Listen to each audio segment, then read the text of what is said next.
చింతల్లో ఒక ఆయన మన చర్చికి వస్తాడు. అప్పట్లో, ఇప్పటికీ వస్తారు.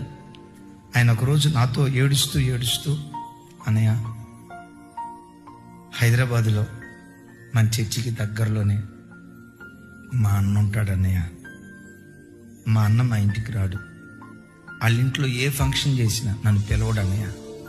ఎక్కడున్నారయ్యా మీ అన్నయ్య? ఏ ఊర్లో ఉంటారు? ఏ ఊర్లో అన్న? సింతల్లోనే ఉంటాడన్న. సింతల్లో ఎక్కడుంటాడు? మాట్లాడుతూ ఉంటే అడుగుతూ అపార్ట్మెంట్ ఉందే, ఆ అపార్ట్మెంట్ మా అన్నదేనన్నా అన్నాడు. మరి ఇంత ఆశీర్వదించబడినప్పుడు కొంచెం అప్పుడప్పుడు పిలిచి ఒక ముద్దన్నం పెట్టొచ్చు కదా. నన్ను పిలవడన్నా.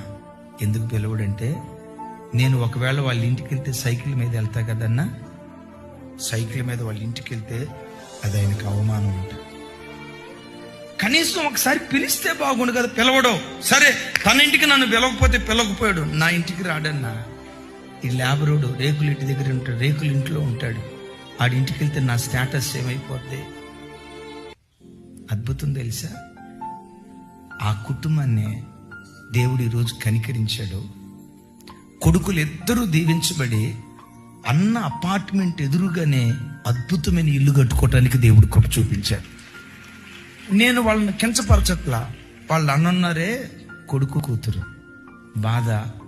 ఒక్కళ్ళు కూడా ప్రయోజకులు కాల. ఆ తమ్ముడు ఎప్పుడైనా కలిసినప్పుడు ఏమంటాడు తెలుసా? మా అన్న కుటుంబం బాగుపడేటట్టు ప్రార్థన చేయండి అన్నా. చితికిపోయిందన్నా. డబ్బు ఉందని పేరే గాని ఇంట్లో ఏమి లేదన్నా. ఇద్దరు పాడైపోయారన్నా. ఈరోజు ఆ బిడ్డను చూస్తూ ఉంటే, ఒకప్పుడు పురుగులాగా ప్రజల చేత తృణీకరించబడినవాడు, నిందించబడినవాడు, వెలివేయబడినవాడు, ఆ తృణీకరించిన అన్న కళ్ళ ఎదుటే తలమానికగా దేవుడు నిలవబెట్టాడు. ఆ అన్నను కూడా దేవుడు కనికరించును గాక. నీ జీవితంలో చుట్టూతో ఉన్న వాళ్ళు నేను నిందిస్తున్నారా? తృణీకరిస్తున్నారా? ఎగతాళిగా మాట్లాడుతున్నారా? కించపరుస్తూ మాట్లాడుతున్నారా? నువ్వు అలా వెళ్ళిపోయిన తర్వాత చాటున గుసగుసలాడుతున్నారా?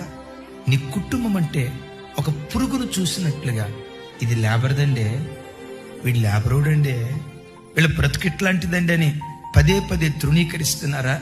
నేను ఖచ్చితంగా ఈ మాట చెప్పగలను. ప్రజలు ఎవరినైతే పక్కన పెడతాడో వీడు వేస్ట్ గాడు, ఇది ఓటికొండ, వీడు పనికిరానోడు, వీడు నిష్ప్రయోజకుడు, వీడు యూజ్లెస్ ఫెలోనని ప్రజలంతా ఎవరిని పక్కన పెడతారో, ప్రజలు పక్కన పెట్టిన వాడి మీదే దేవుడు మనసుంచి ప్రజలు పక్కన పెట్టిన వాడిని ప్రయోజకుడిగా దేవుడు మారుస్తాడు.